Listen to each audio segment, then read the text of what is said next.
take a look at the possibilities here. And I will point out, since our last meeting, the Union 28 budget was approved at the Joint Supervisory Okay. Committee, so that section is no longer draft. Okay, perfect, thank you. There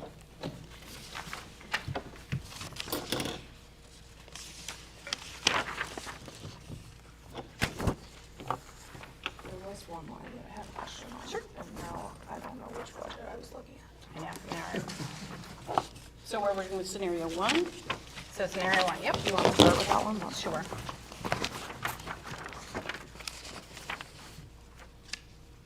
I went ahead and I highlighted my copies, so if you would like, I can go ahead and leave. Yeah, that's great. Okay. So our first line is the after-school academy going from $5,000 to $2,500. Well, I'm on line 71. Or maybe actually I have my thing stapled incorrectly. Oh, I do actually. There's cuts before that. Yeah, I apologize. Starting on line 33. How many kids in that program?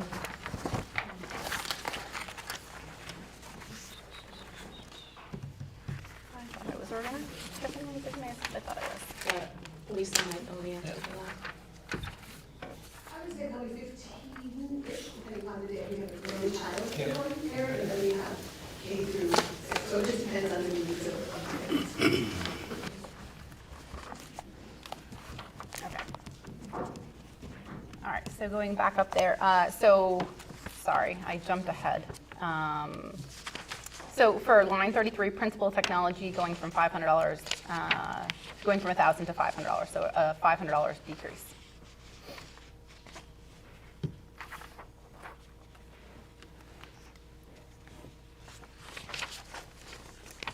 Line 34, summer tuition programs, going from $26,000 to $15,000, and that is an $11,000 decrease. And Lisa, with that one, last year, was that paid, or maybe Caitlin, sorry, either or, were a lot of that, that was paid for that summer enrichment through grants? Or it was paid from there? Okay. But I did some grants for some of it was from this. We're talking about the summer? Yeah. So what had happened was the FY '21 budget paid for it for the FY '22 year. Because it's July, it's the fiscal year is when it starts. Okay. So that small amount this summer was actually paid for from a different year's budget, that was numbered, so it doesn't really project the actual expense of the running program. Okay, I think that and was 28,000. Yeah. does this include, so with the 26, is that summer enrichment, which includes those children that it's not in their service grid, but you're adding them because we know that they can benefit from that? But with the 15,000, that covers those children that need services? I hope so. Okay. Yeah. I can't say, because that could change. That's Right, very just much- roughly though, like, If if we we- get 2 kids who put on an IEP, we put in the summer services, and that can make it higher. If we offer summer services, somebody turns it down, so it's Okay. ebbs and flows.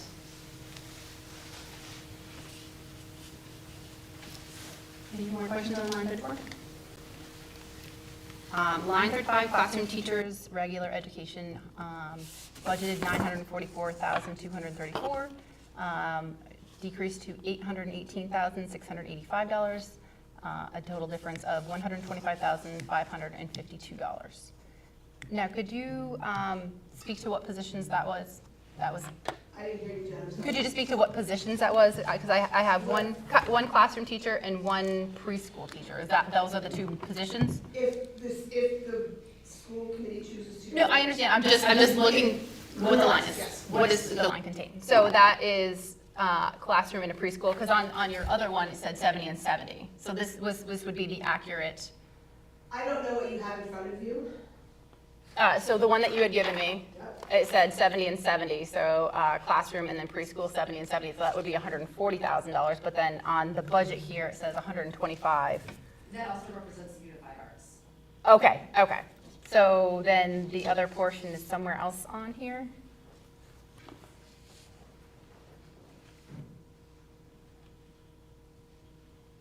I guess I'm just trying to see what Lisa gave me portrays to the Are you budget. comparing FY '22 to FY '23, or are you comparing FY '23's one before? Or sorry, are you comparing the budget we had before to this budget? Oh, right, as you're saying, yes. So what, yeah, I didn't see what the difference was for that line, I guess, the difference between the original budget. I see what you're saying now. Yeah, no, I was asking about that amount right there. Right, but that changed, but I just need to see how much it changed by.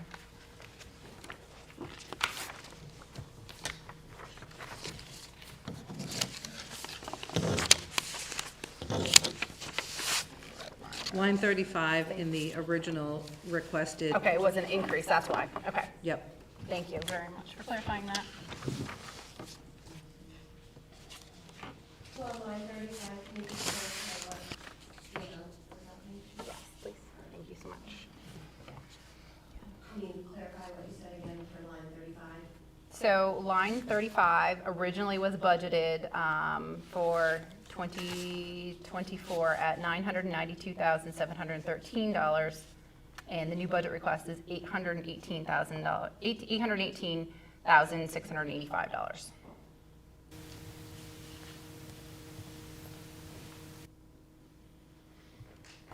Thank you. You're welcome. We have a So where question. did We have that a question. go? Okay, yes, thank you. What does that mean gets cut from that? So we have a listing of, I'm assuming in the scenario one, Lisa, you had, that includes reducing unified arts, so it's all this total in the front page, correct? It was reducing unified arts, one teacher and two teachers, yes. Okay. And then a classroom teacher and a preschool teacher. Correct. Okay. Preschool teacher is a classroom teacher.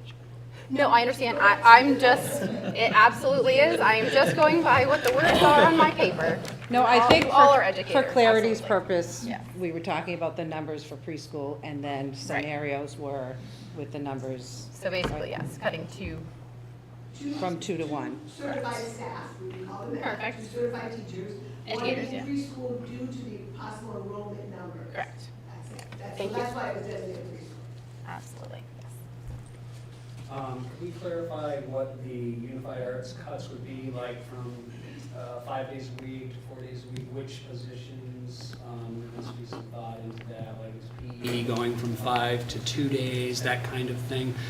Because we, speaking from a membership point of view, there's folks that are not going to stay here for 2 days. So we would be curious to, I think you would be curious to hear what those positions are. I believe in scenario 1, that was to 0.75, right? And then scenario 2. For library, tech, and PE, mhm. and then, oh, okay, and then this is the second one. Yeah. Right, and then that's the second scenario is a 0.5. Is it 3.5 days, 0.75? I know 0.8 is 4 days. The way that Becca and Emily currently do it, and we can say our math team as well, 0.5, 0.75, 0.7. I look at how many hours it is for them, so say it's 20, I'm making up a number, Mark, 29 hours. I give them a license to figure out those 29 hours a month. Once I have helped, like, this is what we use this day, that day, so that's how Becca did not work Friday. So she chooses to do her hours in 4 days. Emily's work based on what happens in her other school. So I look at it more of like, if you get 29 hours, let's work together to figure out how we're gonna put those 29 hours to use. And human resources calculates it that same way? The FTE becomes hours Just like that. rather than days. Okay. So PE, Jess Galvin, is that going from 5 days a week to 2? You need to ask the committee. What you presented, what they're looking at, and I'm sorry, it's hard to get clear answers. What, is the PE position going from In full? scenario 1, I believe it's 0.75 FTE. Okay. And currently, they're, 1.0 Yeah. FTE. Thank you. and tech is currently 1.05 FTE, I think and, that's a 10 extra days. yes, and then library is 1.0 FTE. Correct.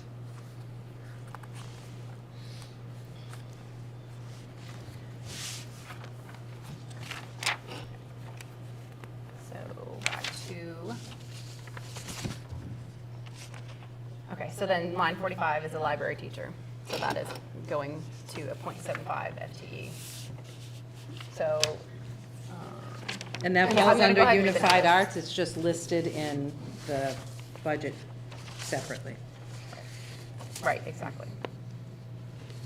And so basically what that would mean is whatever their hours are now as 1 FTE would be bumped down to 0.75 FTE. So say it was, for example, 30 hours, then Lisa's saying that they would get to choose where that 30 hours comes in. So if they wanted to work 5 days a week, but it was 6 hours a week, so it's not a matter of days, it would be a matter of when. Because we it's have a lot of determined. part-time Yeah.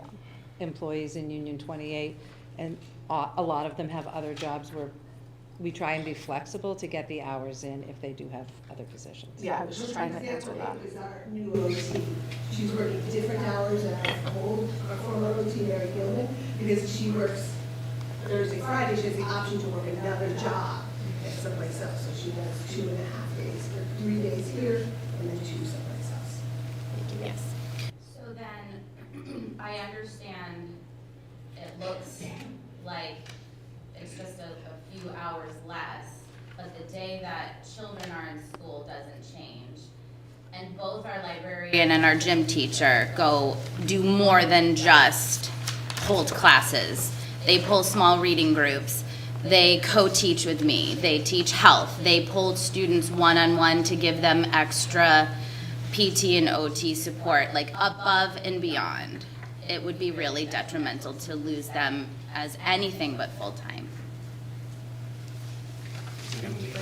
They will leave.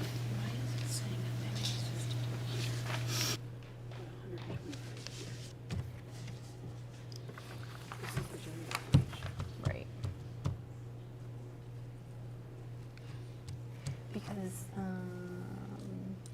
I think it's the combination of everything. So like if you look at some of them are increases here. So it's all of it, you know what I mean? So it's that increase, I believe, that increase, you know what I mean? So it all nets out. I don't know, you can ask Caitlin. Go ahead and ask questions if you like. So Caitlin, on the, what I assume is your driver page, page 2, the blue, you have a instruction line, negative 62,719. Sorry? Scenario 1, driver, on the driver page, page 2.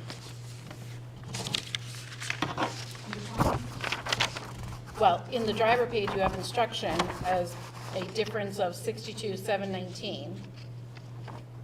But you're saying that also is cutting the unified arts. Because that's the difference between this current year's budget and next year's budget for scenario 1. It's not the difference between the budget that you had earlier for next year versus the budget that the scenario is. So what I'm trying to reconcile is this page saying that that the scenario is that the unified arts are going down to 0.75, right? 3 of them, library, tech, and PE. And in the budget, requested budget, it's a difference of 125. So walk me through how that is, and then on the driver page, it's a difference of 62,719. You would have to compare that figure to the first draft budget. What Caitlin is saying is when we do budgets, on the driver page, we compare from the current fiscal year to the proposed budget. So this is option 1 proposed budget, and so that's why the difference looks dissimilar. And also, that instruction line is all of the lines added together, and it's a sum of them. So if you look at the presentation page, where it says total instruction, that's where you'll see that difference of negative 62,719. So let me ask you this. So the negative 62,719 is the change from 0.1 on library, tech, and PE to a 0.75? It is the accumulation of all of the changes. Okay, but I just want to make sure that that change is reflected in the 62,719. Yes. Our next line is textbook and instructional materials, line 50. it was budgeted for 13,500, reduced to 6,500, so a difference of $6,750.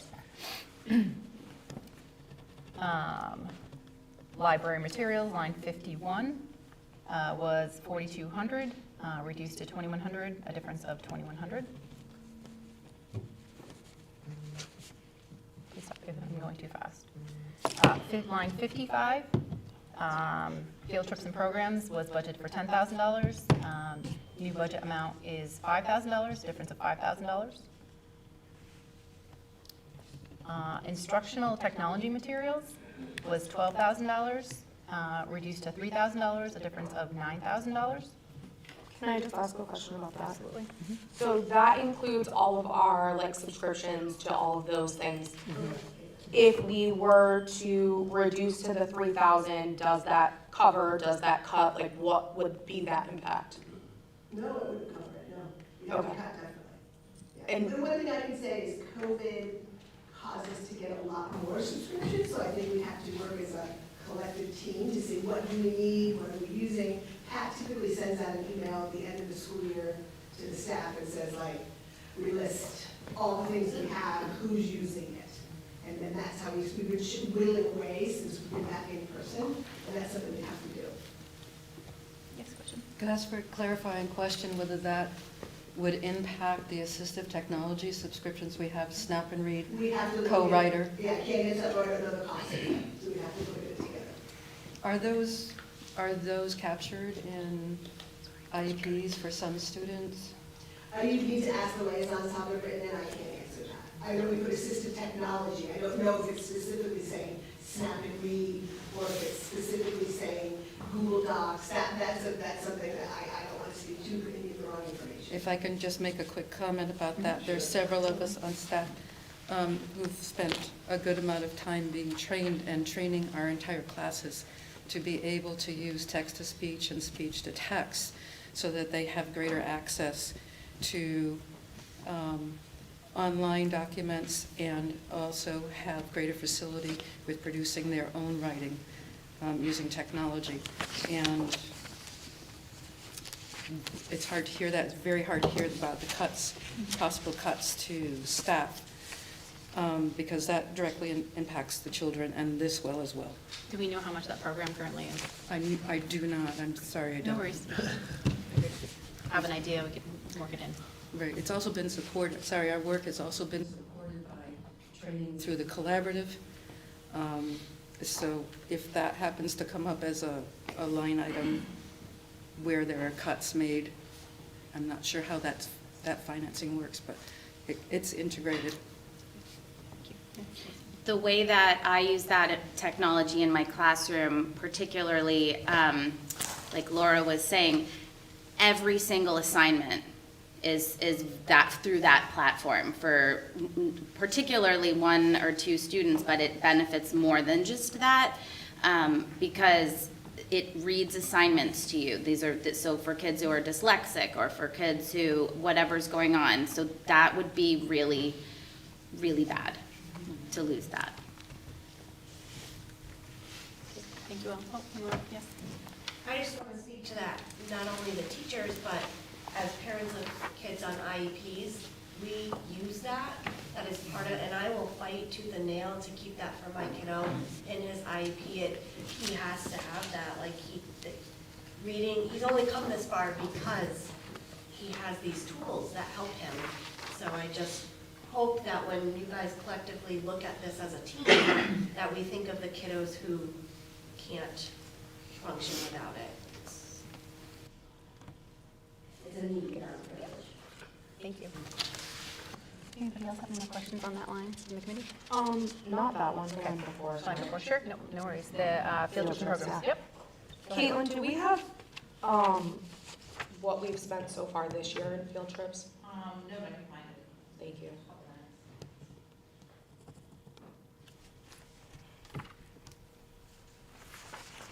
Okay, oh, no worries, Yeah, yeah. Caitlin can just, Yep, absolutely. we can keep Okay. going and then she'll interrupt us. So we already went to the after-school. Do we have more questions on after-school going from 5,000 to 2,500? You said 19 kids, Lisa? 15 to 19 kids for after school. Yeah, it depends on the day, I mean, we do have some who tell us we do what they use. And the current cost is $11 a day? Yes.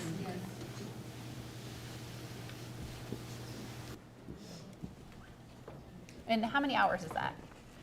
It's from after school and ends at 5. 5, okay. Not on Wednesdays, Monday, Tuesday, Right. Thursday, Friday.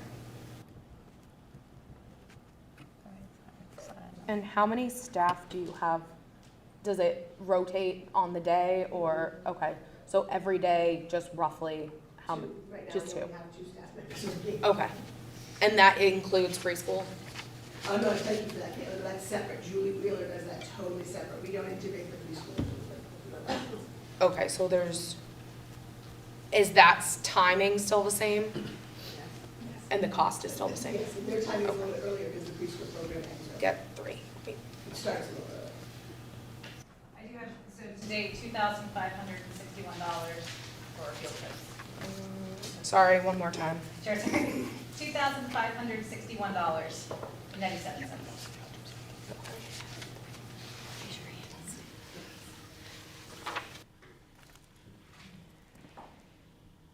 All right, line 72, experiential learning went from $10,000 to $5,000, a $5,000 reduction.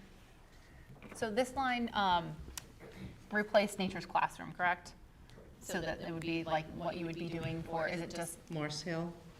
like designated to 6th grade or? It could be anything that's experiential learning. We had a student that went to a camp last year, we had experiential learning in the past. So when it was Nature's Classroom, we can only use it for Nature's Classroom.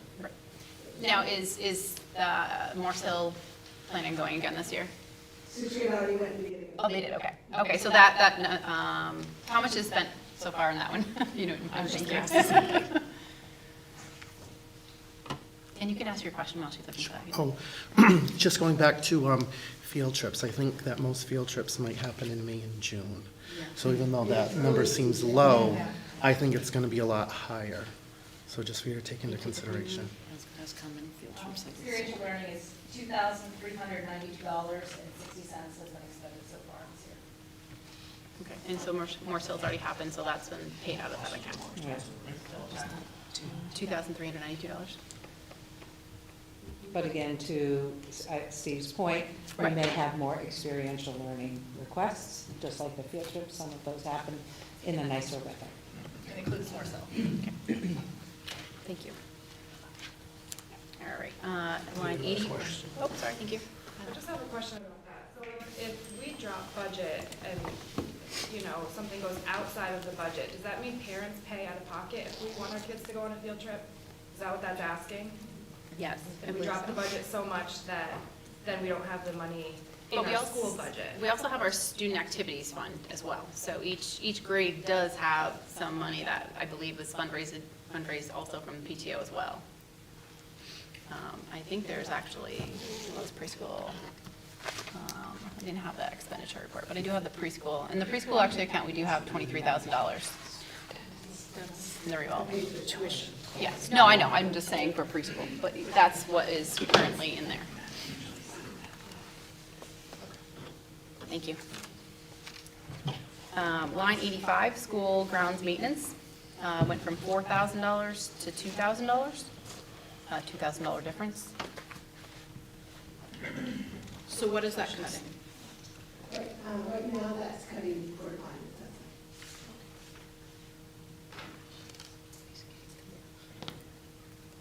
Did we really have to have a porta potty outside? My understanding, Erving, that was my predecessor. Yeah. And when people were using the track, which you can't really see the track Right, anymore, yeah. unfortunately, the way that it was installed, it was for community members who were using the track to be able to come and use the restroom. But it's sort of like the school's closed. Yeah. Get rid of it. Everybody happy with that? Okay, good. For clarification, Go ahead, yes, thank you. some neighbors, one very local neighbor that was, it was on the weekends, whatnot, Yeah, I the get kids it. peeing in the woods. All right. There you go. So that's why we. We'll have to pull the tree when we come.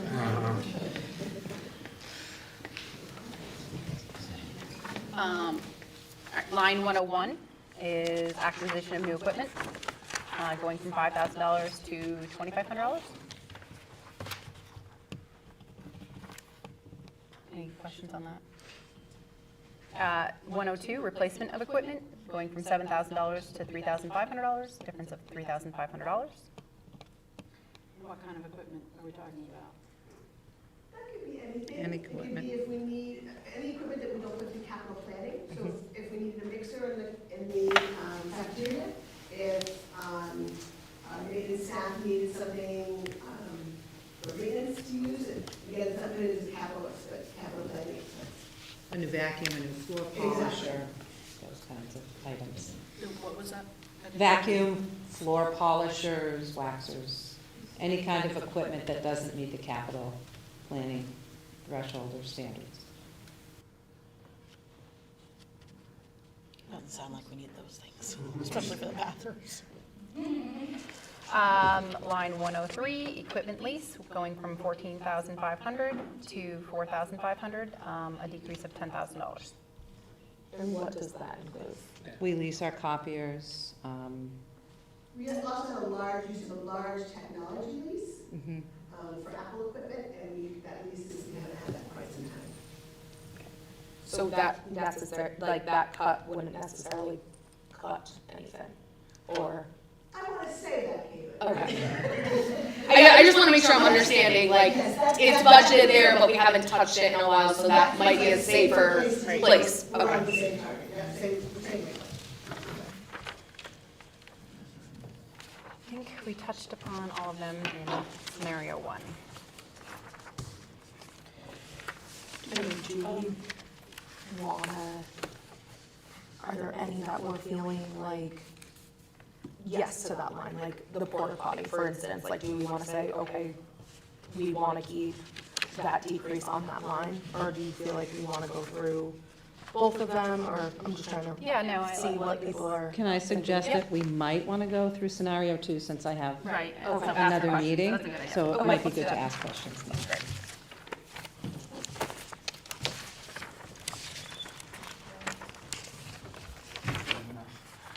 Yes. Before you go there and we dig any deeper into the possibility of losing valued employees, I am curious, you're saying that the finance committee refused to accept the possibility of an 18% increase, which is what brought us here, correct? Did I understand that correctly? Was there a scenario presented to them, or was there anything discussed with the possibility of taking the out-of-district placements out of the EES budget and creating a separate budget for out-of-district students, which would then dramatically decrease the increase that we're asking for at EES? That has not been asked. Is that a scenario that can go on the table? Because my thought is, we need to look at the long-term big picture, right? We can't control out-of-district placement costs.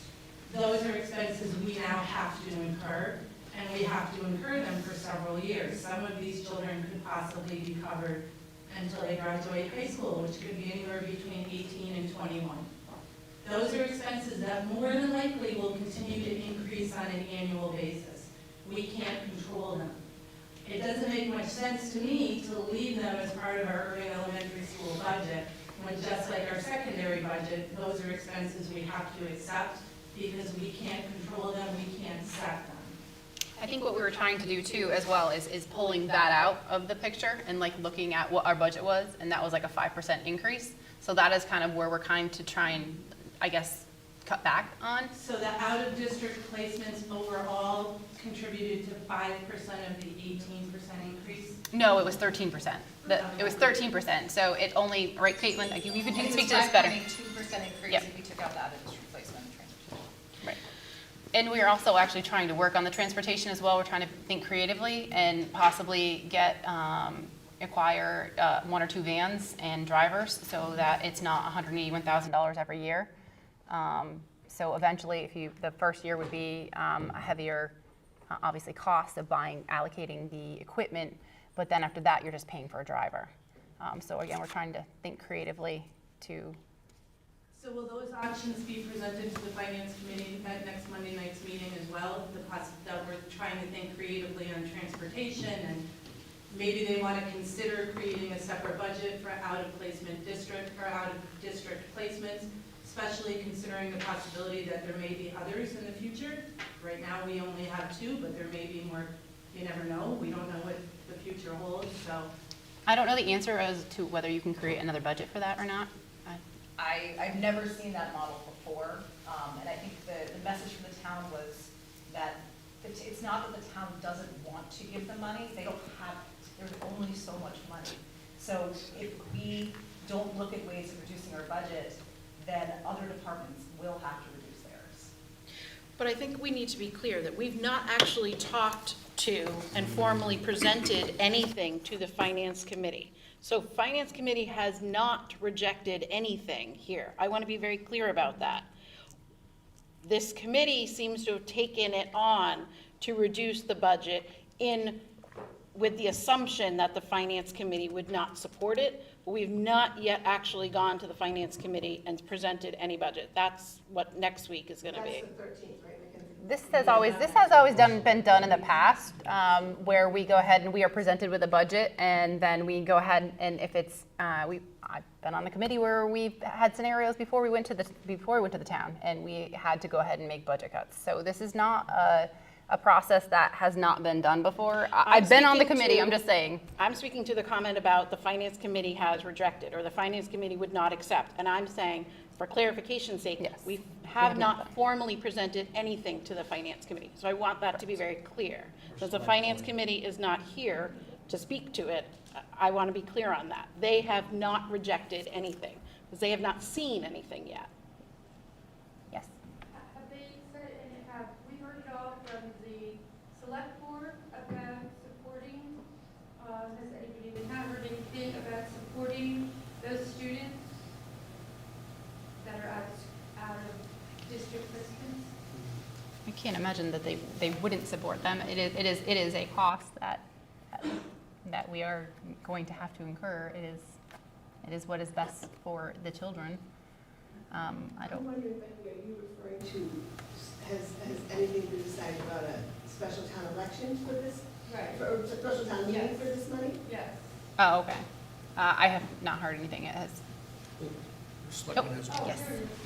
I think it would be very important Oh. that you listen to the recording of the select board's meeting this past Monday.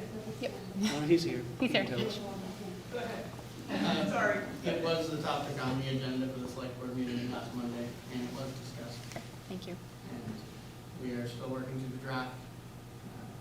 And there was, the initial discussion was about funding a portion of it in the special, and then revisiting at the end of the year, based on where the school budget is at that point, for capacity and how much was left that would be required.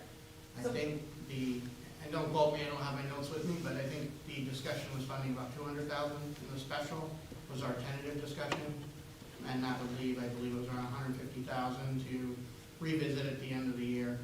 And we can do a June special if needed to fund whatever's left, versus what's left in capacity for the school budget.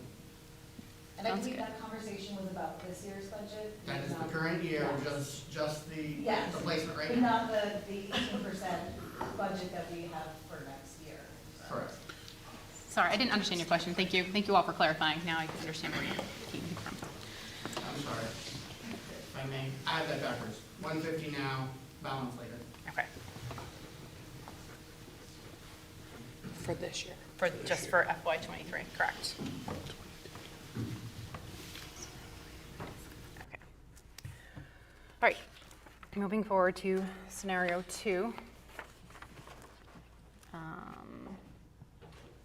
I think scenario 2 really only, it did go deeper cuts, okay. Well, actually, I have the,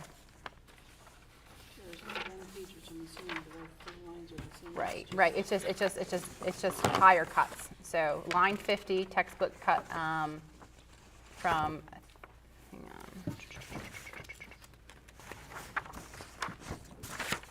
on. Yeah, basically cutting it all. Yes. Not basically, it is. Right here on my left. Sure, yeah, if you wanted to, that'd be fantastic. Thank you, Lisa. So it's line 50, which is textbooks, cutting 13,500, the total line. Library materials, which is line 51, cutting in total line 4,200. After school academy, cutting the entire line 5,000. Field trips, cutting the entire line 10,000. Experiential learning, cutting the entire line 10,000. Equipment lease, cutting the entire line 14,500. And principal technology, cutting the entire line 1,000. So those were the deeper cuts. And also Along with, Yes, with all, that's just going deeper into what we have, scenario one. So, including staff. yes, Significant correct. cut to Yes, staff. yes, because that would be the 0.5 FTE for Unified Arts, correct. So I don't know how the committee feels. I feel like we should really focus on scenario one. I don't think those deep cuts in scenario two are what we're looking for. I don't want to speak for the entire committee, but I will open it up to the rest of the committee on how you feel about scenario two.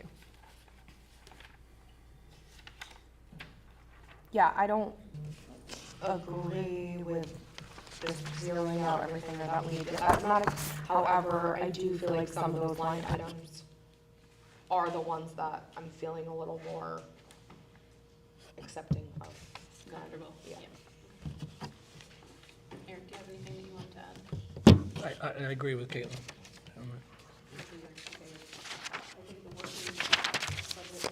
Scenario one.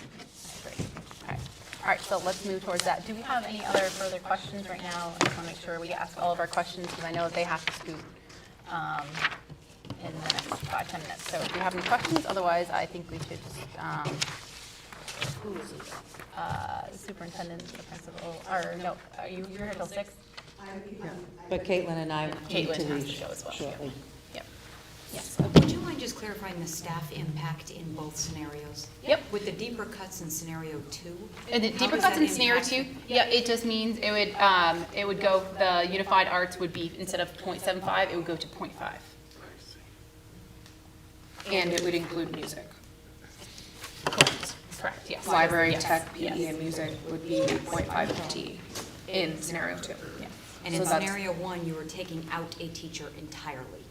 In both scenarios, correct. Both, that's what I was Correct. asking. In Oh, both. sorry. Yeah. Okay. Yeah. Yes. I just wanted to share that with the committee. And then we'll get to your questions. That I did ask Caitlin when we were looking at, like, when it says cut one preschool teacher, anticipated enrollment would be 16 to 18 students with one class. I asked if that was like all staffing in that classroom or if it was just the teacher, and so that is just the teacher. So I don't know, like, if for some reason that was what was chosen, would that para then be needed in that other classroom, or would you look at cutting them too? Like, I'm just asking, like, what that means. Looking at enrollment, Caitlin. Okay. Yeah, it's hard to know. I couldn't imagine. I know that our sister schools have 2 pairs and they with the teachers. Okay. And that's not, obviously, those are general ed paras. And then if there's other one-on-ones needed, they would be added in. Okay. Absolutely. Well, here and then here. So if we had to cut a preschool teacher, I'm assuming we cut a preschool class and we're gonna combine, 2 classes, and so we're saying, I guess, numbers maybe project 16 to 18 for next year, but I think you can speak to it, Mackenzie, numbers change quite often. They So what dramatically happens change. if we end up with 24 preschoolers? Are we gonna say no to some, or are we gonna have a classroom of 24 3- and 4-year-olds? That's, So to answer your question, not saying this is my opinion, I'm just answering, I think we'd have to look at ratios, what the classroom ratios are. If our classroom can only hold 18 students, then unfortunately it would mean that we'd have to have a wait ratios list. are 1 to 10, right? So you need 2 teachers for 20 children. Right, no, that's what I'm saying, like, just to answer your question on, we would have to look at, if we only have one classroom and that's our only option, we would have to look at, unfortunately, yeah. I don't want that, like, my heart is in early ed, so that's why I'm saying I'm answering your question, but I'm not saying that. Right, I'm just answering your question, not. saying what I'm thinking. We'd unfortunately have to like start wait lists and, you know, look at that stuff. And I know last time it was also suggested of like upping tuition, which is something that I'm really not comfortable with either. So, just to kind of, yeah. Yes. So I want to go back to Mackenzie's first comment, as to where in this scenario without any staffing cuts. I'm just thinking of it right now, looking at the computer, right? With deeper cuts of just the line items that we talked about, I'm going to take the staffing and put the staffing here, right? Everyone with me? And we're going to look just at those deeper cuts. That's $90,200. Can that be Mackenzie's scenario that she's looking for? It's a cut that is without touching staffing. So Caitlin could tell us then a percentage. What would that, so if we did that without touching the staffing, not possibly causing more, you know, early childhood changes, is that, I'm just throwing it out to the committee, would you like that? Because that is, that would go to Mackenzie's comment that she started with, here is a deeper cut, and I can go deeper, right? I mean, we can go deeper on some of these lines, but we have to see as to the parents' thoughts, when you start to go deeper onto those lines, what does that then mean for our children and for our families? So I'm just throwing it out there. Is that something, Caitlin, you can do for us? And then that is the scenario that Mackenzie was looking for. So I'm sorry. I don't have that exact scenario of the deeper cuts, but I did run the numbers for the scenario 1 cuts. It still brings us to a 16.18% increase. So that total amount is including the 850 with option scenario 1, the line item cuts only minus the teacher staff over here. With the out-of-district placements. Right. And then if you, for the moment, took out those sped costs, that the transportation and the out-of-district placement to that 16%, what are we down to? I don't know, I would have to have more time. So I would like to see a budget that included the cuts that Lisa referenced to non-staff lines and the removal of the out-of-placement district and the transportation that follows that out-of-placement district. So before Caitlin and I meet, is that the wish of the entire committee that we do that? And if you take a vote after we leave, you can just let us know? What next scenario, if any, to present? I'm just asking before we Well, that's one of leave. the scenarios, at least, that I would like to see. There may be others, but I can create a budget that takes those costs out, but I can't bring that budget to the finance committee because they are costs. I understand that, but I'm gonna then make a proposal that we do something slightly different. So I would like to see what those numbers are before I entertain the idea of making another proposal. So you're proposing a scenario of $90,000, you said, Lisa? Whatever the number is. Hang on, I was asking her, yes. I'm not asking for the exact number. That's $90,200 on the deeper cuts with the staffing over here. So that's Without touching staffing. Yes. Without touching staffing. So I have another question on staffing. Where did my thing go? Sorry. I don't need Jen or Caitlin. Sorry. Should have made that clear before I'm like sitting here. Yes, which is why I wanted to ask that real quick. We will. I have a question for you after too.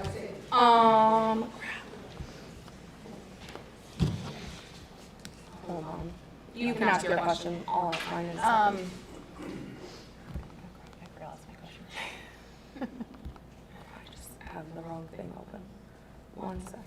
Okay, here we go.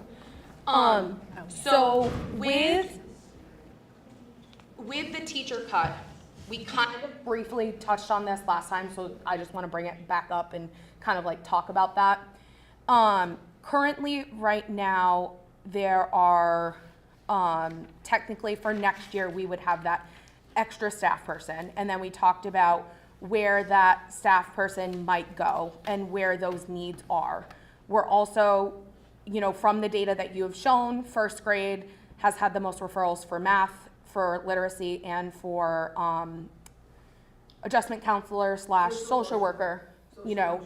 I've also noticed that enrollment numbers have changed a little bit.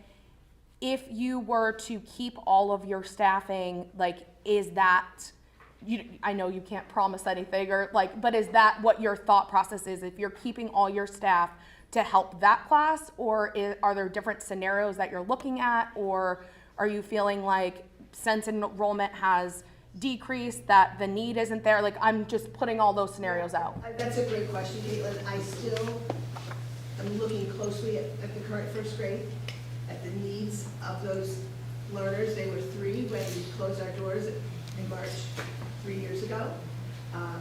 So the needs are deep academically, social, emotionally, and sometimes, and I know the teachers and all of the staff here would probably be like, you just have those classes sometimes that just need more. And it's not a matter of this child, that child, that child. It's generally the group, as I'm sitting next to the amazing person who works with them every day. So if I had the magic wand and everything that I wanted, which I know doesn't often happen, I would have those kids split. If I had my way, and I don't often get my way, but that would be for the academic and the social emotional needs of that group of children, as we did for our 6th grade this year, because that was the academic and social emotional needs of those children, I would do that. Okay. If I had my dreams. All right, I have one more question. So going back to the $90,000, was that from scenario 1 or was that from scenario 2? That was from scenario 2. So those are those deep cuts of those programs and those technologies and all of that stuff. Field trips. The field trips, like that's digging really deep if we don't cut staff. Not that I want to do either, but. I say it often, this district is so fortunate. The town is so needed. And then you do what I had to do when I worked for Ware Public Schools, and you work on grant fumes. Fumes is what I call it, right? Because then I'm pulling from grants to support this, and I'm pulling from grants to support that. So I'm being very cautious right now with our entitlement, because I don't know where we're going to end up.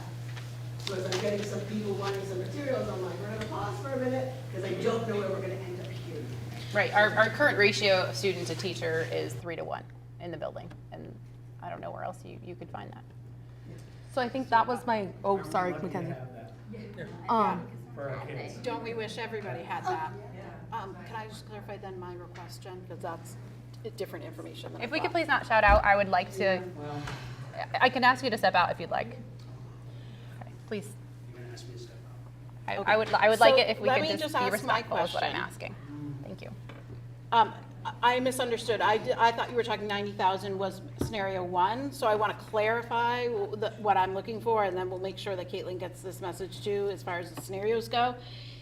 I do not want a scenario 2 cuts. I want scenario 1 Okay, cuts. so I'll make sure she understands that, Mackenzie. So that is a change, that is a 63,850. 63. That's 850. scenario 1, the line items with the staffing to the side. The deeper cuts with the staffing to the side is 90,200. Yeah, I just want to be clear. That's not the I what will make sure I'm she asking gets that. about. For some clarification on something. I left last meeting really unclear about this. So when we talk about not budget staff, or when we talk about losing 2 classroom teachers, we're talking about the preschool. And then we've got 2 6th grades that are perhaps going to have 1 6th grade class right next year. And then we've got, I am in a position where I am covering for an amazing educator who's on his way back. So are we really talking 2 positions, preschool and my position, or are we talking 3 positions? I think you'd have to ask. Yeah, so then you're a separate entity, right, because you're a 2-year contract. So you're here, then you're looking at 2 additional staff right now, unless, Plus plus 2. So I did ask, right? I did ask Caitlin with this projected budget if we were including current staff or staff that were returning, because we have 2 staff that the intent is for them to return next year to be back in 1st grade and to be back in 2nd grade, I think. Sorry if it's the wrong grade. And so she used those staff that are coming back's like projected salaries. So just so you guys know. We're talking positions. So in a scenario where we're talking about 1 classroom per grade level, I can just cut completely short. that I put in the equation. Right now, yes. Okay, thank you for being there. Amber, I have a question. Yes, Aubrey. I'm just wondering, Lisa, how you plan, what was your thoughts on splitting the first grade class and how, how would you go about doing that? Because that's something I was actually going to be bringing up with you next week. In my dream world, Aubrey, right? Multiple, I just, Yeah. you know, So there's been staff along with parents, Yeah. and we've all had discussions in that class. The personal, for me, needs of that class are through the roof. A lot of different pieces.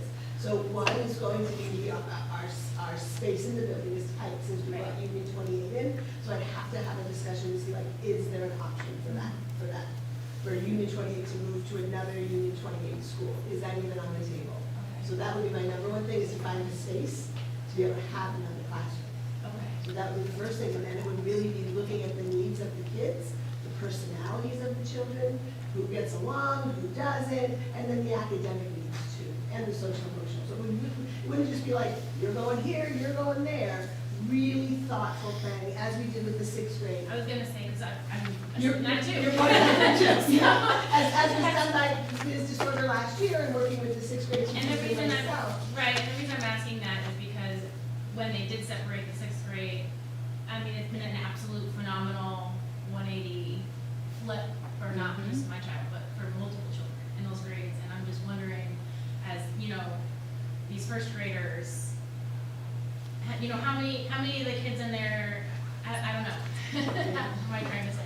Like, just, it's needed, like, Yeah. badly. And I can think of that group, and they were those babies when COVID hit. You were our last IEP meeting of the year. I remember Yes. exactly. Yes. You know, that was it. So I know the needs of the kids. I work closely. I'm in there with many quite a bit.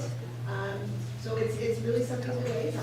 I'm So really, is it a real possibility that that's all that's Okay. under the head.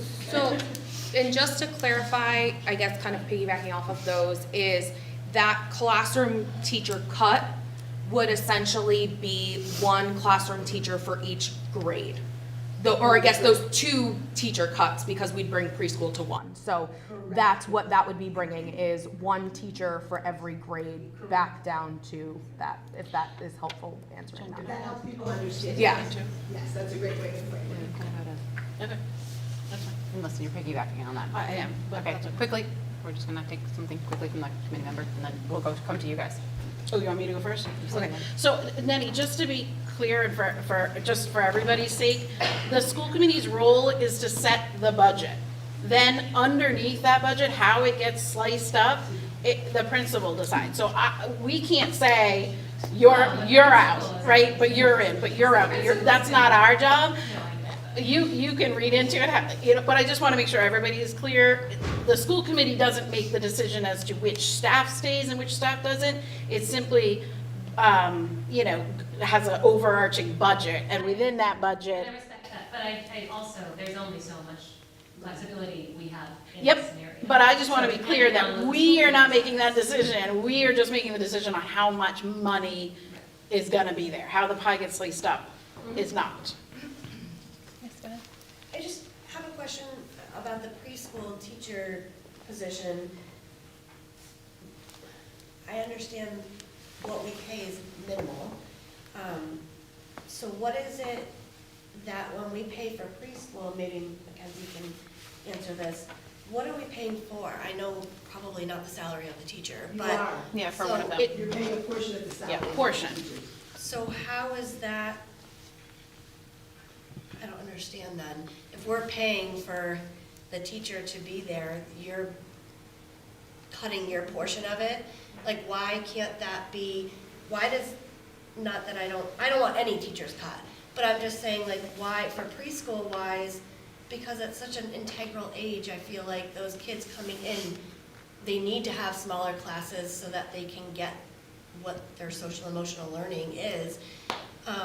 Why aren't we talking about raising that? I get that we're in a luxury town and we don't pay very much, but I'm telling you, my peers in the community pay a lot more than I do, and I guarantee you they would pay to come to Erving. So I don't understand why that's even on the table. So again, we are not deciding that it's a preschool teacher.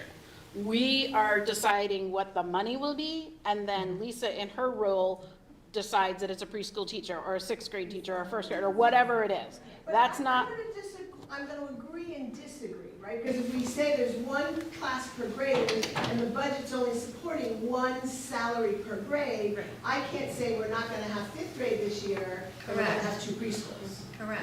I'm not saying you're saying that either, Mackenzie, No. but I understand the role of the school committee, you're setting the budget, but if we're taking out a salary for a preschool teacher, I can't, I guess I could say we're not going to have, my math coach is gonna become a preschool teacher if the certification works, with no early childhood background. So I suppose, yes, in that scenario I would, but that's not what's best for kids. but what we are, the proposal on the table is 2 positions. What those positions are is up to you. I mean, that's your job. That's not my job to pick. Super transparent, that's what it would be.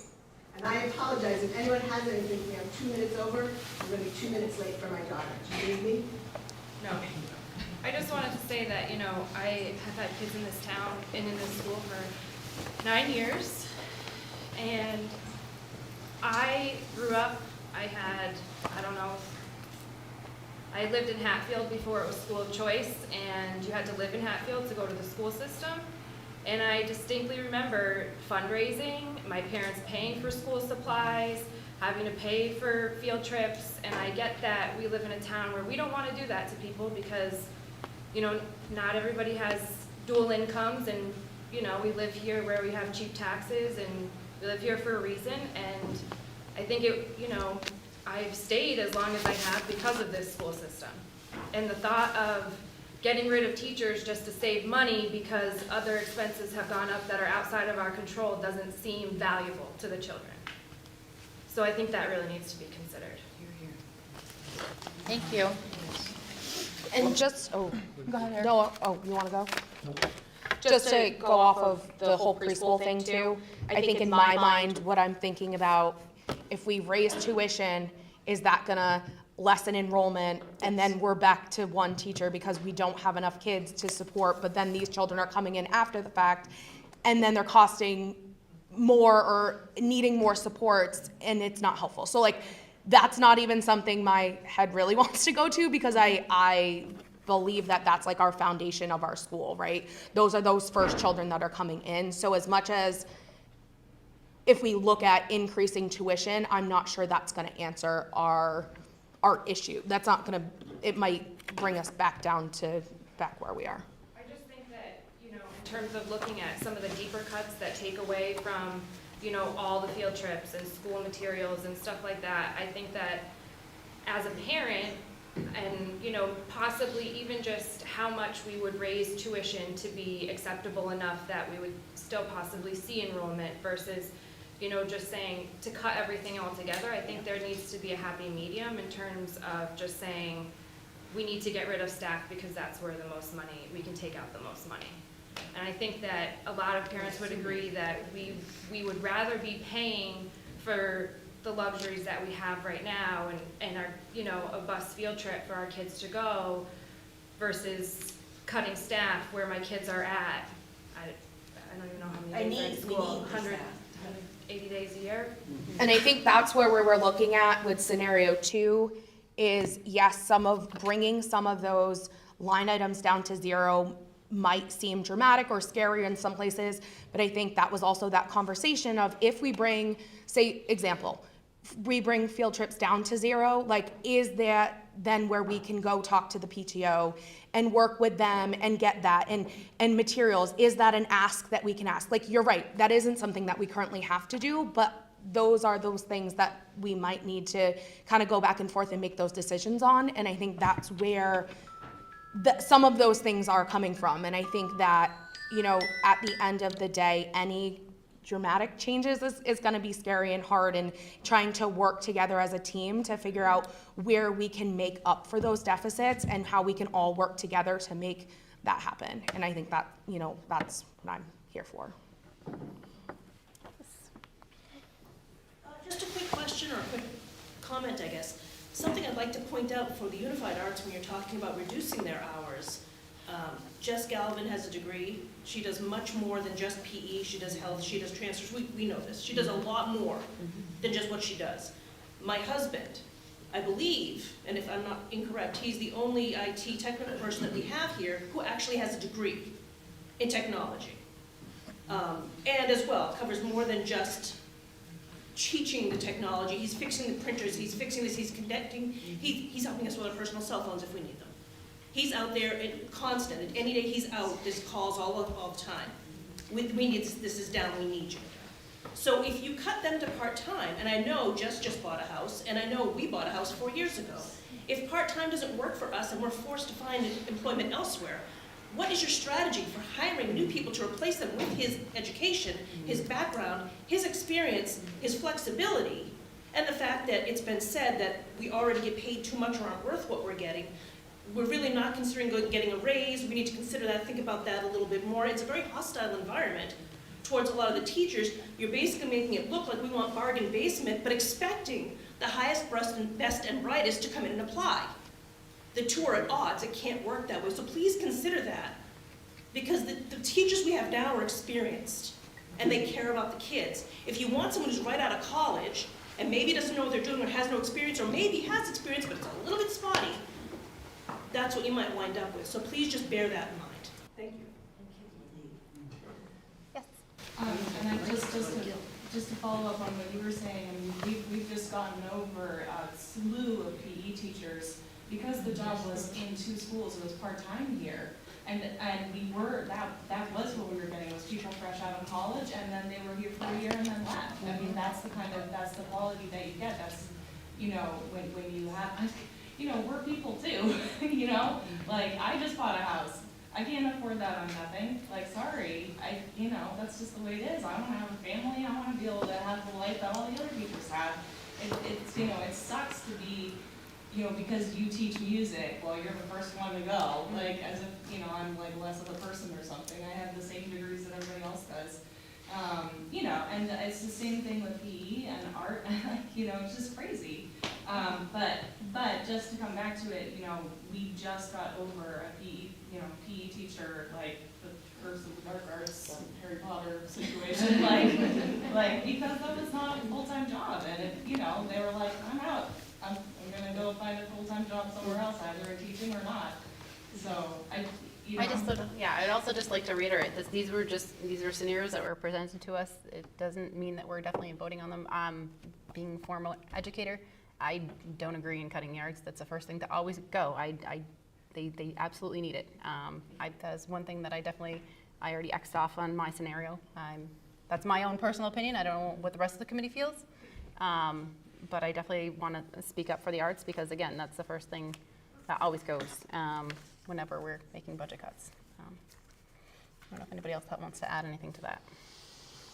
No, I think the arts are the other reason that sometimes you don't have as many behavior issues or don't have as many, you know, these issues, these kids on the fringe, or the arts are what keeps them grounded and keeps them coming back to school every day. So I agree, the arts are not the place to cut.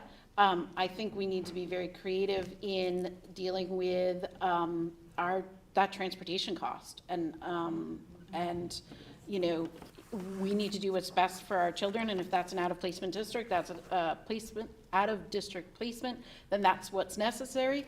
But I think we need to be very creative, such as adding it as a separate, or even taking the transportation out of the budget for the moment while we look into what's the cost of getting a van and a driver and all of that. Put it to the side, and then if we need to add it back in or have a special town meeting. And again, I don't know enough of the procedural piece of that. If Brian were here, or I don't know, Jake wanted to talk to that, but that's where I would like to go, is be creative in that way, that kind of out of the box thinking before we jump immediately to cutting our staff. Jake, did you have something? No, I don't have an answer to that, Mackenzie, sorry. I didn't want to leave you out, so. No, that's totally fine. I appreciate it. I do agree on that, especially the out of placement and the costs and what can we do differently. Maybe we can't do it in this year, but in this current school year, but that is something I think we need to explore collectively as a town. Yeah. Just a question back to what you were saying about, the budget versus the choices where the cuts are, the overall number. Can you just clarify for me? So if the school committee sets the budget and it, cuts just hypothetically $100,000, where those cuts are doesn't actually, the decision isn't actually yours, even if the design was a salary, right? It could be expenses instead. It could be anything in that budget, right? That's exclusively the principals. So even if the conversation is that's a preschool, that's sixth grade, whatever that is, I'm just making those up. It could actually be a decision to take it out of something else completely and nothing in salaries, right? By the administration. Yeah, I would say the superintendent and principal would probably co-chair that. But yeah, we only have purview over the budget number, not what happens underneath that number. The budget, we assume they're going to follow because after all, they created that.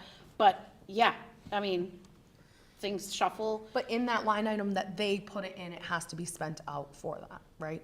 No, they can shuffle. They can Okay. shuffle within a certain. So, Yeah. okay. If it's a big difference, then they would have to come back to us and we would have to vote on Right, it. okay. But within Just a want to make certain. that clear. Does that answer your question, Jake, before we move on? Yeah, and I just, for the group, I do understand that the largest costs do end up transportation and salaries and things, so those end up being where, the proposals are. I just wanted to be clear that it doesn't, even if that's what's on the proposal, that doesn't mean that is how it will get implemented, right? Right. Thank you. So I just am wondering if I have this correct. Like, it's okay to talk to me like I'm 5. So the first budget that was presented last week or the week before is a budget, correct me if I'm wrong, that you all are saying absolutely no to.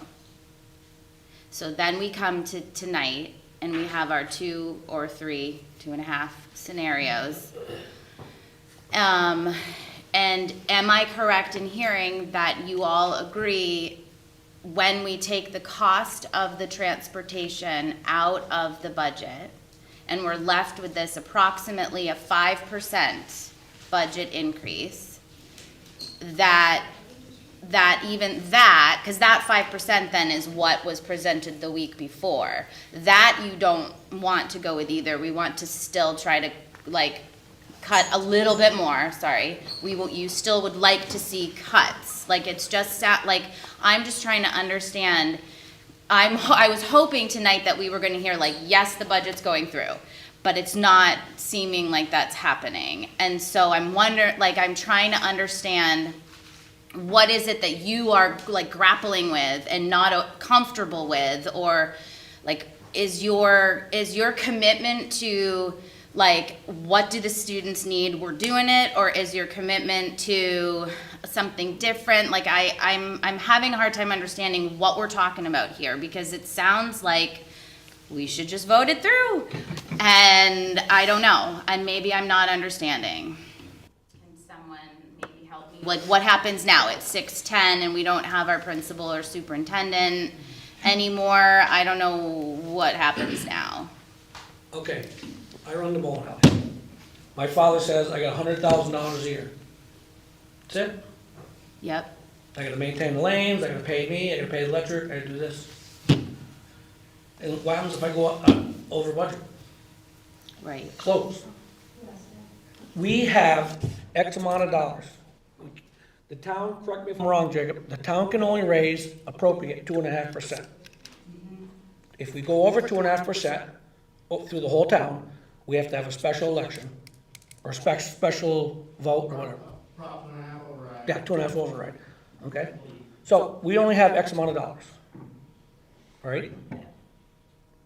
What do we do if we go over? If we overspend, what happens? So then can I ask a question? And all of us Yeah. are all about education. I've been here 9 years. I push for preschool. I push for full-time preschool. Because we are always told by Jim, Terrell, I remember, get the kids in early. We gotta get them in early. So I think we're all about that. Yep. But if you have $100 and your grocery bill is $110, what do you cut back? But do we know that because there's that increase, do we know that it can't be supported? Like, I'm not, like, because we know that we have to say that, I guess. It's so hard to run up to have a budget, because, okay, let's, for example, fuel oil. Last 2 years ago, it was 5,000, this year it's 10,000. So what do we do, not heat the school? I mean, what do you do? I mean, but please understand, we only have X amount of dollars. And so I would like to hear from you, the town people, you people, how do we do this? You know, we're taking the suggestions from the people that do it every day. You know, they do it in 4 schools, they've been doing it. Whatever, what's Kathy? Caitlin. Caitlin, she's great, I mean, she explains everything to me, you know, but This is the very first time I'm hearing anybody say the town of Erving does not have the money to do this. So is that what you're saying? they have. The school turned back $300,000 last year as well. So there are places where the money is not being spent. So that is just where we are trying to slowly. So again, if we could please raise our hands and not shout out, I would appreciate it. Thank you very much. I'm happy to go ahead and address everyone's concerns, but please do not shout out. Thank you. So $300,000 was returned to the town last year from the school. So it is areas that was not spent. So again, those are the areas where we could go ahead. Yeah, go Was ahead. that from our budget, or was it from COVID? That's what they're asking. No, COVID it's money. not from COVID, no. Not from COVID, it No. was from our budget. Correct. Money from our budget that we did not spend. And I think what was said, like at last meeting too, with that is like, so say we go to the town and say, we want this amount of money, and the town says, okay, this is our budget, how does that fit in there? Well, now we're cutting DPW, now we're cutting the police department, now we're cutting to this to manage the school's budget. And then they were saying, well, then that could cause, you know, that discrepancy of like, oh, well, why is the school being favored? So I think like that's part of that thought process of like, are we being fiscally responsible? Are we doing our due diligence that we can?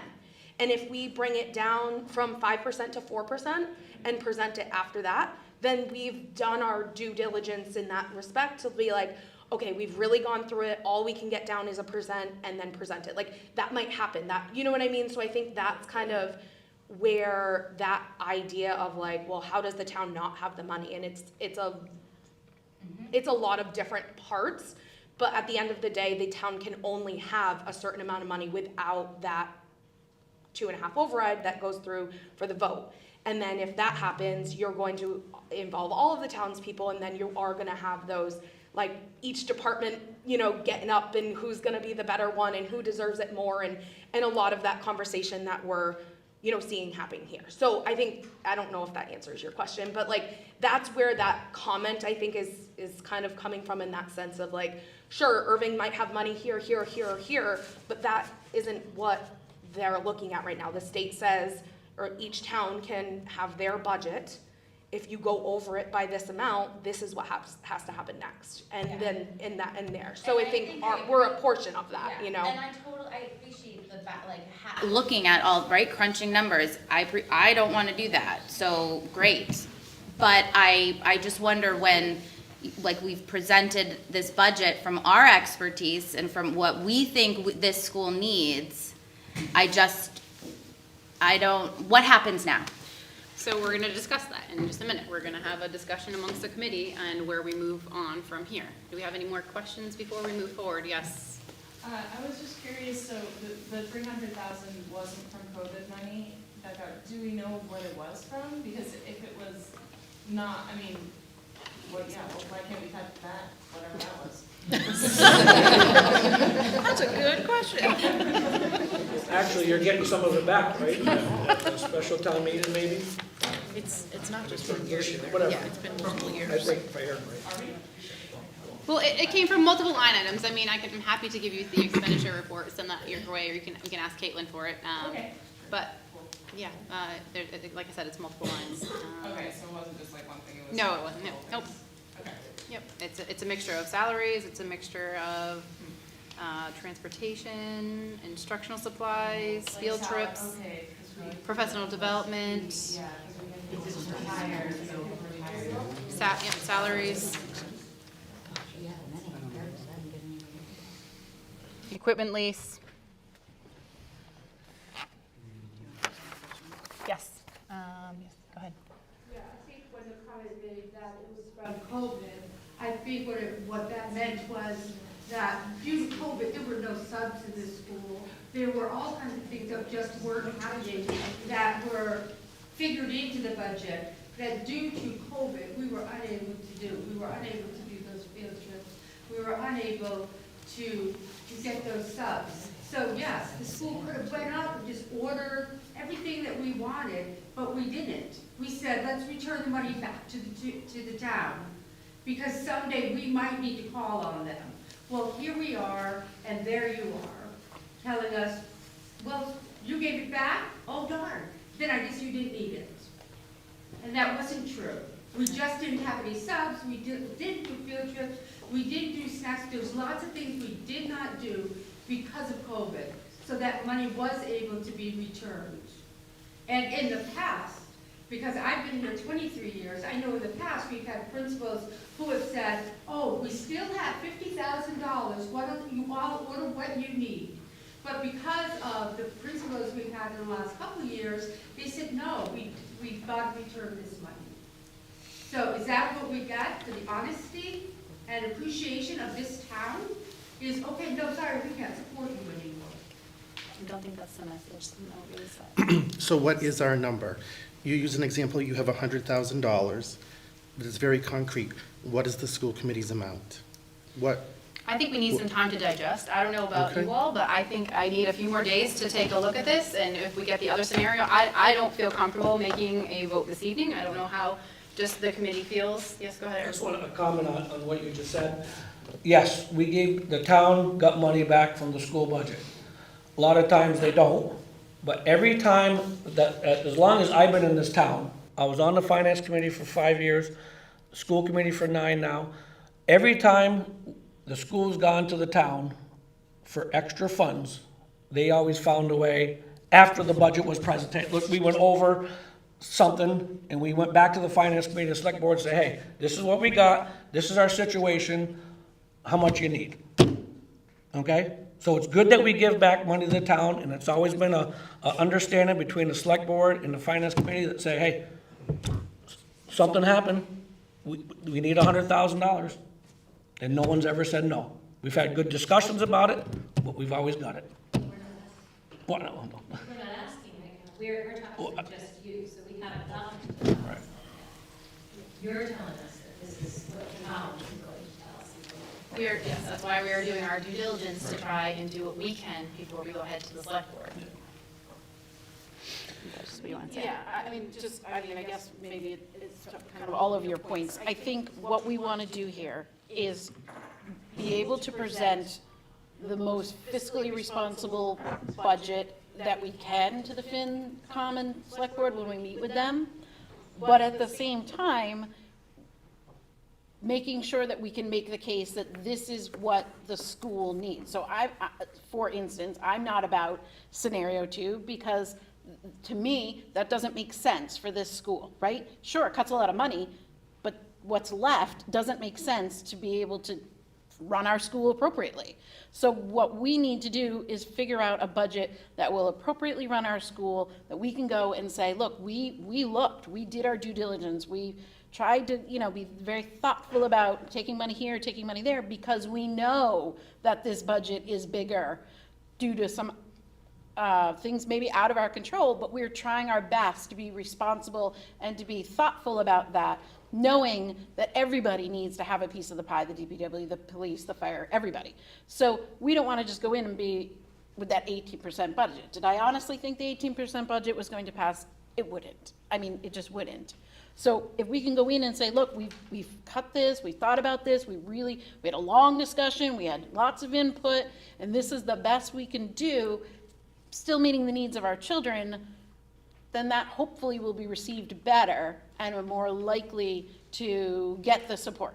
But as mentioned before, we don't necessarily need the support of the FinCom and Select Board but it is a nice thing to have, that we've all talked about it, everybody's on the same page, we all agree, this is what our school needs, then this is what our school needs. But I don't have a magic number to tell you, we gotta meet this number, otherwise we can't do X, Y, or Z. I think we gotta look and say, what makes sense? Does it make sense to have 2 staff members cut? Does it make sense to reduce unified arts? Does it make sense to reduce copier charges or whatever, mops and brooms? I don't know, what makes sense and what doesn't, and then move forward with that budget. That's how I look at it. So let's go ahead and. Mark had a quick question. We got a Okay, couple. quickly, and then, yeah, and then we can reschedule for another meeting, it's getting late, yes. Yeah, go ahead. Okay, isn't it 13% of that budget increase goes out of school placements? But it still has to get paid for, right? I mean, there's what we want, and then there's, at the end of the day, we gotta pay for it still. We're penalizing our children here Right, because of something that was out of our control. right. Yeah, and that's why I think we're being creative with the transportation and potentially, again, I don't know if this even is a possibility, But putting those in a different category, much like our secondary budget, where we say, this is a cost and we just can't do anything about it. Can we take it out so you can see the true, how much does it cost to run this school, not how much are all the costs altogether, like a secondary budget. But at the end of the day, the town still has to pay for it. So we have to be thoughtful about that. Mark, did you still have something or no? No, I Okay. didn't know. Go ahead, Jake. You were first. I'm glad, Mackenzie, that you just mentioned that, yes, we do not, no, you do not need the Finance Committee approval, the Select Board approval. It is a great process, of course, everybody is involved. Why would you have a Finance Committee if they don't, have a say on people's budgets? But I keep hearing the terms, it won't pass with them. That doesn't, remember last meeting I had mentioned, Scott Baxter actually was here, former chairman, who said he went to town meeting and spoke for a 9% increase. Finance Committee didn't approve then, Select Board didn't approve then. I think it's a good process, but we need to remember that's not the end all be all, and for everybody here to understand that. A couple more points. The town of Erving can raise and appropriate 2.5% more each year. We've been talking about that a few times. Just so you know, when the town does that, and we do raise that 2.5% every year, and not all of that is to going towards things. I wish I had the number. At the last meeting I asked Jackie, who was sitting next to me. We raise a whole bunch extra that goes into stabilization account. So that makes me think of a town meeting I was at one time, many, many years ago, wanted to buy $1 million fire truck. And so people were asking actual reasonable questions, and the fire chief said, well, what if the fire happens at your home? The sky is falling kind of thing. Like, what if it was your house? It wasn't a real, genuine conversation. Here tonight we're saying, we're going to have to take from the highway department, we're going to have to take from all these other places. We're just throwing generalizations around, different people that are saying it's going to come from these other budgets. We don't know that. Right. That's a little further on when we get further on to see. And keep in mind, like I said, I think it's in the hundreds of thousands that is raised and appropriated that goes to savings. Maybe it doesn't go to savings this year. Maybe more of that goes to the school budget. So I wanted you folks to keep that in mind and know that you have some leverage and power in your position here. You can stand up for the school and ask for that at town meeting if you want to. That's all. It's all up to the town voters. Who last time, for the 30 years I've gone, have always passed the school budget.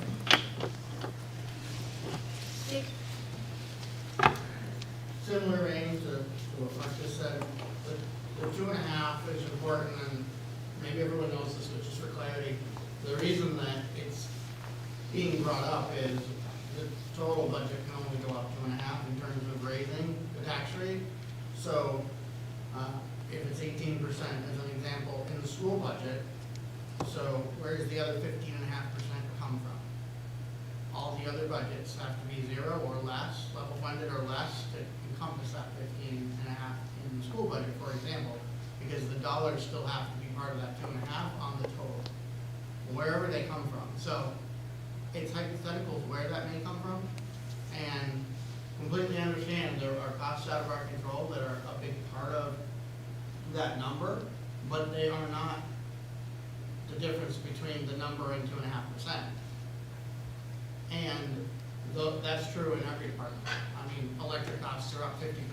We're all feeling it at home, and we're seeing it here, in the town. So all of those things, and the electric usage was a significant part of some of the very small budgets, and that's over 2.5%. That's got to come from somewhere else too. So that's why that 2.5 is important. And we do save, and that is a big thing for all of the townspeople, is that we save and we have a savings. Most towns don't, and they don't have anything, a contingency for anything. We took money out of there to build the library. We didn't borrow, we didn't pay interest. We lost investment gains on our savings, but we didn't pay interest to a bank. We funded that ourselves instead. We can only do that because we were saving. And we don't save a lot every year. I know some years we've put probably $500,000 in savings because different budgets, have had excess that year. I think not this last year, the year before, school had $400,000 that they turned back, which COVID was even more present, so it just changed the dynamic of the budget a lot. That gave us opportunity to maybe invest in capital, put it in savings, whatever those things are. That's not every year, and